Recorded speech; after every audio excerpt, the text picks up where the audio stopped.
қашаннан бастап пайда болғанын білмеймін. Қазір осы жігіттер арасында бір жетістікке жетуің үшін, қызмет саласында осындай бір баспалдақпен жылдам көтерілуің үшін міндетті түрде бір таныс керек деген бір әбден орнығып алған бір түсінік бар.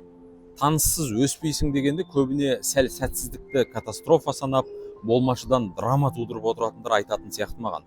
Оның ар жағы, мен негізі теңдессіз маман едім, онымды ешкім бағаламады деген іштей бір жатқан тәуірсінеу. Ондайды қою керек негізі. Жұмыс, қызмет, ол дәріс тақтасы, сабақ оқитын сынып емес.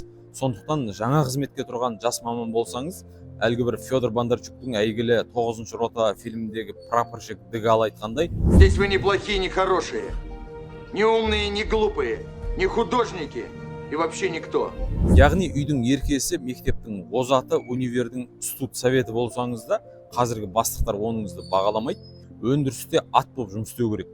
Ерте барып кеш қайту керек. Өйткені офисте институттағыдай екілік қойып, ендігіде дайындалып кел демейді. Жапырақтай қағазға жұмысқа жарамсыз деген штамп соғып береді, сонымен бітті.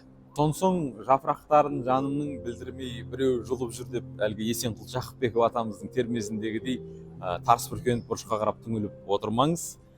Яғни жетістік дарбазасының кілті ол ешқандай да таныс емес, мотивациялық роликтер де емес, тек қана темір етіктен тебендей, темір таяқтан теңгедей қалғанша тынбай тырбаңдап еңбектену.